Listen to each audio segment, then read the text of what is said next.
जलपान की व्यवस्था करा दिया जाए। तो जलपान की व्यवस्था करने के लिए मैया अंदर चले गई। उतने में वह पूतना दिव्य सभा में सम्मिलित हो गए। अब मैया जब जलपान लेकर के बाहर आई तो मैया को जब पूतना ने देखा, अरे बहन जी नमो नारायण, सुना है आपके यहाँ पुत्र का जन्म हुआ है, सो मुझसे रहा नहीं गया, मैं भी देखने के लिए चली आई, क्या आप मुझे अपने पुत्र का दर्शन करवा सकती हैं? अब जसोदा मैया देख रही है कि तो इस स्त्री को मैंने पहली बार देखा, इसके पहले अभी तक मैंने देखा नहीं, लेकिन अगर मैं इससे यह पूछूं कि देवी आप कौन हो, कहां से आई हो, तो कहीं इसको बुरा न लग जाए, हमारे पुत्र जन्म को सुन करके आई है। और सभी लोग यही कह रहे हैं, पुत्र जन्म सुन आई यशोदा मैया दे दो बधाई, दे दो बधाई मैया दे दो बधाई। तो सभी लोग बधाई के लिए आए हैं, तो शायद ये भी कोई हो सकती है, शायद मैं ना पहचानो, मेरे चचेरे फुफेरे इत्यादि दूर के रिश्तेदार कोई हो, हमको जान रही है तभी हमसे ऐसा करे, बहन मैं आपको पुत्र को देखना चाहती हूँ, तो मना करना सो ठीक नहीं है। जसोदा मैया ने कहा रे भाई क्यों नहीं दूंगी, आओ आओ। अब जसोदा मैया ने पूतना के गोद में ला करके दे दिया। अब पूतना अपने स्तन में कालकूट नामक विष लगा करके, जहर लगा करके आई है प्रभु को मारने के लिए। भगवान ने जब उसको देखा तो आंख बंद कर लिए। बोले आंख क्यों बंद कर लिए? बोले आंख इसलिए हमारे कन्हैया बंद कर लिए कि जब कोई शुभ काम करने चलो तो सबसे पहले गणेश भगवान का ध्यान करना चाहिए, ताकि किसी प्रकार का विघ्न उत्पन्न न हो। इसलिए मानो गोविंद जी अभी 10 दिन के हैं और जैसे पूतना को देखे वैसे आंख बंद कर लिए। एक संत ने कहा नहीं इसलिए नहीं बंद किए, फिर किस लिए बंद किए? बोले ये जहर लगा करके मारने के लिए आई है और ये पापनी है, ये दुराचारी है, बाल घातनी है और पापी को देखने से भी पाप लगता है, इसलिए मानो भगवान उसको देखना पसंद नहीं किए बाबू साहब, इसलिए आंख बंद कर ली। अब इधर पूतना ने अपने गोद में लिया। अब मैया तो इतनी व्यस्त है, चूंकि बहुत से लोग आ रहे हैं, कोई जलपान करने की व्यवस्था, कोई कुछ पूछ रहा है। अब मैया इधर अस्त व्यस्त, इधर पूतना ने बालक को लिया और जैसे स्तन पान कराने के लिए चले, भगवान ने कहा वाह मौसी जी बहुत सही समय पर आई हो, आपका भी कल्याण सुनिश्चित है, लेकिन आप मातृत्व भाव बना करके आई हो, स्तन पान कराने के लिए आई हो, भले उसमें दूध के जगह विष ही है पर भाव तो एक है ना, माँ का भाव है। अब भगवान को जैसे स्तन पान कराने के लिए चली, वैसे भगवान ने मानो उसके स्तन को चूसना, उस विष का पान करना प्रारंभ किया और पहले धीरे धीरे उसके विष का पान किया। माने भगवान ने इसलिए भी आंख बंद कर दी थी, भोले बाबा ये तुम्हारा काम है, इसलिए मैंने आंख बंद करके आपका ध्यान दिया, विष आप पियो मेरे बस की बात नहीं है, इसलिए भगवान आंख बंद करके भोले बाबा का ध्यान करते हुए विष का पान कर रहे हैं। अब पूतना विष पान करा रही है। भगवान ने देखा कि इसका विष खत्म हो गया तो धीरे धीरे उसके प्राणों का भी पान करना प्रारंभ कर दिया। अब जब उसको भयंकर वक्षस्थल में पीड़ा होने लगी तो कन्हैया को पकड़ करके स्तन हटा रही है कि मुंचताम कन्हैया छोड़ दो। मानो कन्हैया कह रहे हैं मौसी मैंने जिसको एक बार पकड़ लिया फिर उसको जीवन में कभी छोड़ता नहीं हूँ। जो भक्त मेरे चरण शरण में आ जाता है उसको मैं सीधे बैकुंठ पहुंचाता हूँ। अब तुमको यहाँ रहने की जरूरत नहीं है, अब तुम्हारा अधिकार उधर हो गया है। मानो भगवान ने नहीं छोड़ा, धीरे धीरे उसके प्राण पखेड़ू को भी पी गए। अब पूतना वायु वेग से उड़ी और उड़ते जा रही है कंस के सभागार की ओर, लेकिन भगवान ने बीच में उसके प्राण का अंत कर दिया। और पूतना का जैसे प्राणांत हुआ वैसे गिरी धड़ाम से, इतना तेज गिरी कि 6 कोस के जितने भी जंगल थे सब चकनाचूर हो गए। कितनी भयंकर शरीर वाली कि 6 कोस के पूरे जंगल के जितने भी वृक्ष थे सब चकनाचूर हो गए। और इतने विशाल कायवारी दिव्य भुजाएं बड़ी बड़ी, चूंकि राक्षसनी है मायावी है, तो भगवान छोटे से कन्हैया उसके वक्षस्थल पर बैठ करके क्रीड़ा यानी खेल रहे हैं। अब जब धड़ाम की आवाज, गिरने की आवाज, चिघाड़ की आवाज गोकुल वासियों ने सुना तो वहां पर नंद, उपनंद आदि ढेर बालक खेल रहे थे, भागते हुए आए। घर में संदेशा पहुंचाए कि एक बहुत विशाल काय शरीर वाला पता नहीं कौन है गिर गया है। अब धड़ाम की आवाज सुनते ही सारे गोकुल वासी वहां पहुंचे। इधर मैया ने देखा कि अरे वो देवी कहां गई। मैया एकदम भौचक्का से रह गए, अरे अरे बचाओ बचाओ, मेरे पुत्र को कौन ले गया, कौन ले गया। अब पूरे उस सभागार में हाहाकार मच गया। नंद बाबा के घर में सब लोग भागने लगे, इधर उधर तड़पने लगे। जैसे मछली को जल से निकाल लिया जाए तो मछली तड़पने लगती है, उसी प्रकार से जसोदा मैया पुत्र के वियोग में तड़प रहे हैं। किसी ने कहा रे उधर चल के देखते हैं। जब गई मैया तो भगवान उस दिव्य शरीर के ऊपर बैठे हुए खेल रहे हैं। मैया ने अपने पुत्र को सीढ़ी लगा करके वहां से उतरवाया और वक्षस्थल से लगाया। अरे राम राम, ये क्या हो गया, ये कौन है। मैं पहले ही सोच रही थी इसका परिचय मुझे नहीं मालूम है, लेकिन मैंने देख करके बहुत गलती की।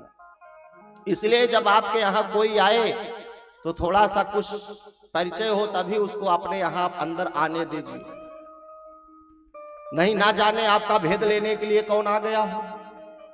हाँ? आजकल बहुत साइबर अटैक करने वाले चल रहे हैं ना। आपके घर का भेद लेना चाहते हैं, आपके यहाँ स्थान बना करके और आपको ही गुमराह करके, आपको ही मोहरा बना करके और फांसी का फंदा निर्दोष लोगों पर लगा रहे हैं। तो ऐसे दुराचारी व्यभिचारियों से सदैव सावधान रहना चाहिए। मैया ने कहा मैंने अपने बालक को देकर के बहुत बड़ी गलती की, आइंदा अब मैं दूसरी बार ऐसे गलती नहीं करूं। अब भगवान को लेकर के मैया अंदर आई। गोकुल वासियों ने सोचा रे राम राम, इतने विशाल काय शरीर वाली इसका कैसे अंतिम संस्कार किया जाए। तो उसके प्रत्येक अंगों को काट काट कर करके और जो जंगल की लकड़ियां टूटी थी ना, उसी को सारी लकड़ियों को उसके ऊपर रख करके और आग लगा करके उसका अंतिम संस्कार किया गया।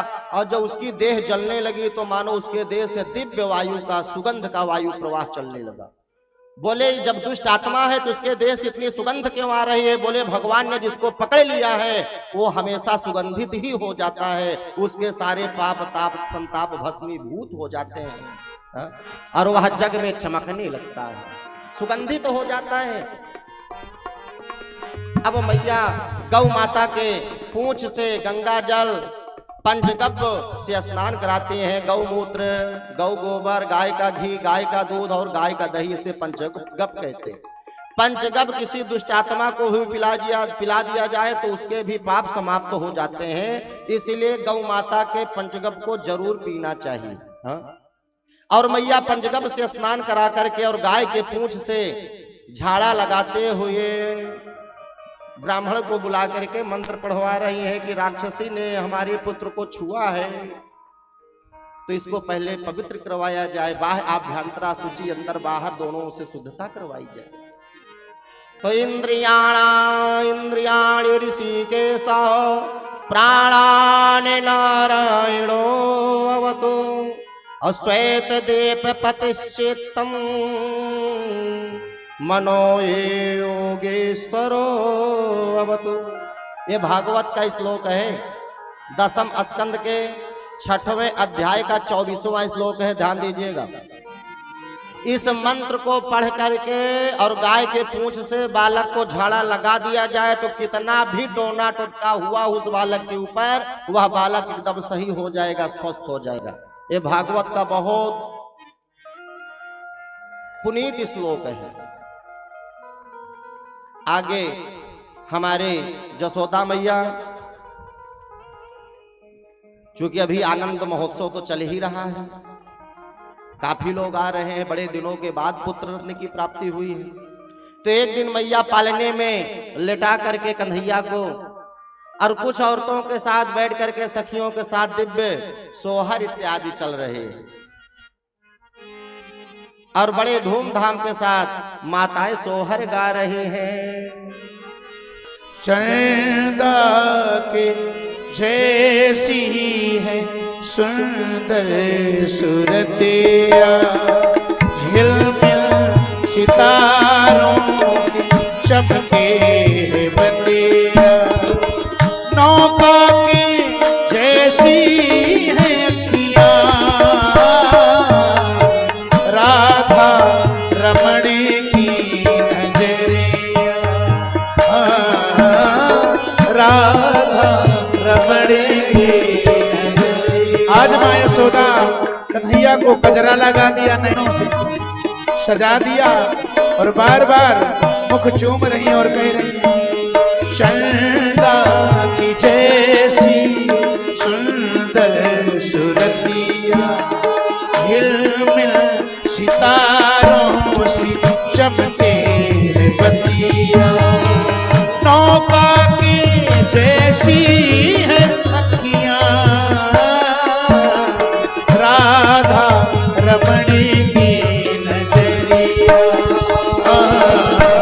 छेड़ो ना नजरी से नजरिया,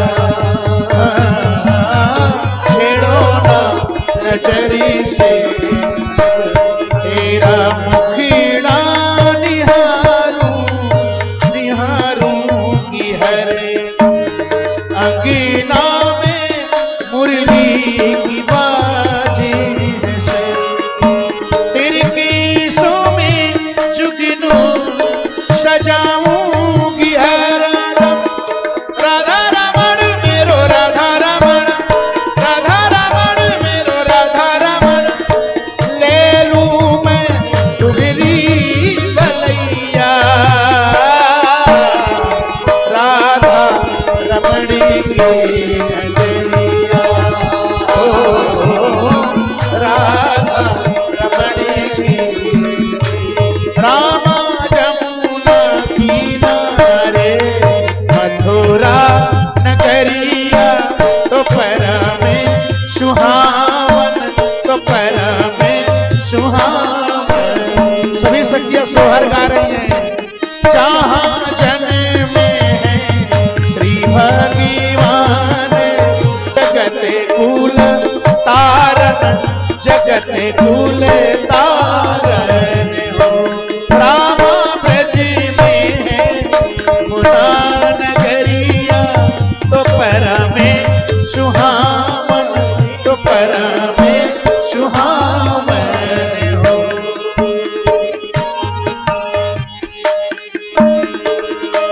रामा रामा छोटी टुकड़ी सिर पे है धारे, कन्हैया जी को पारे, कन्हैया जी को पारे हो, राम यशोदा के पाजे बधैया, गवे सखी सोहर, गवे सखी सोहर हो, राम यशोदा के बाजे बधैया, गवे सखी सोहर, गवे सखी सोहर। गावे सखी सोहर। सब लोग मिलकर के सोहर गा रहे थे। उतने देर में कंस ने दूसरे दैत्य को भेजा कि पूतना गई नहीं आई तो अब तुम जाओ। सक्टासुर ने कहा प्रभु महाराज कंस मुझको आदेश दीजिए, मैं जाकर के उस बालक का काम समाप्त करता हूँ।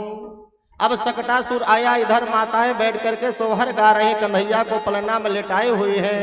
सक्टासुर आया, बैलगाड़ी के पास में बगल में भगवान का पलना था, उसी बैलगाड़ी के पास वह सक्टासुर बैठ गया और मौके का इंतजार कर रहा है।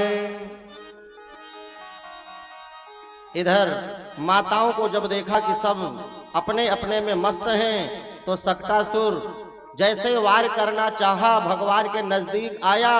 भगवान ने कहा मामा तुम भी सही समय पर आए हो, और जो यहाँ आता है वो फिर दोबारा लौट के जाता नहीं है। मानो भगवान ने अपना थोड़ा सा पैर उठाया और जैसे उस छकड़े पर पैर पड़ा भगवान का, वैसा वह छकड़ा भी गोविंदाए नमो नमः गिनते जाइएगा। भगवान ने आज 12 दिन की आयु है और 12 दिन में 2 दैत्यों को समाप्त कर दिए हैं। भगवान धराधाम पर किस लिए आते हैं? बोले दैत्यों का उद्धार करने के लिए। बड़े से बड़े पापी 2 दुष्ट आत्मा दैत्य हैं, भगवान धीरे धीरे उनको ठिकाने लगा रहे हैं। आगे चल करके तृणावर्त को कंस ने भेजा।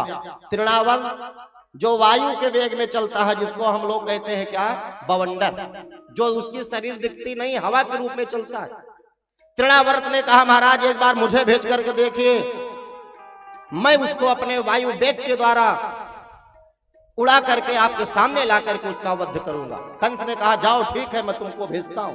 अब तृणावर्त भी आया, खेलते हुए कन्हैया को वायु वेग से उठाया, और भगवान को जब उठाया तो भगवान धीरे धीरे अपना वजन बढ़ाना प्रारंभ कर दिए। अब तृणावर्त के सर पर भगवान बैठे हैं, सर पर बिठाया है, वो पकड़ के ले जा रहा है। तृणावर्त वायु वेग से वायु मार्ग की ओर, आकाश मार्ग की ओर चलता जा रहा है। तो भगवान ने सोचा कि बहुत अच्छा तुम किए मामा जी, आज मैं अपने सखियों का और गोकुल वासियों का घर भी देख रहा हूं। ये श्यामा का घर है, ललिता का घर है, फलाने का घर है, तो तुम मुझको घुमा रहे हो। और बच्चों को घूमना बहुत प्रिय है ना, बच्चों को कहीं जाओ तो साथ में लेकर के जाना चाहिए। भागवत इत्यादि में भी साथ लेकर के जाना चाहिए, क्योंकि वहां ज्ञान गंगा की अविरल धारा प्रवाहित होती रहती है, और कुछ ना कुछ अगर उनके समझ में आ गया तो उनका भी जीवन सार्थक हो जाएगा। तो भगवान ने अपना वजन धीरे धीरे बढ़ाना शुरू किया। तो तृणावर्त घबराने लगा कि मैं लगता है कोई जल्दबाजी में पत्थर तो नहीं उठा लिया। तो मानो भगवान सोच रहे हैं लोग मुझको पत्थर में देखते हैं और तू मुझ में पत्थर देख रहा है, तो ठीक है अब तुम्हारी भी मुक्ति हो जानी चाहिए। भगवान ने तृणावर्त के गले को पकड़ा और जोर से दबाया कि तृणावर्त भी गोविंदाए नमो नमः, बोलो गोविंद भगवान की जय। अब हमारे प्रभु 1 वर्ष के हो गए हैं। अब आज पहली बार मैया बोले हैं, तो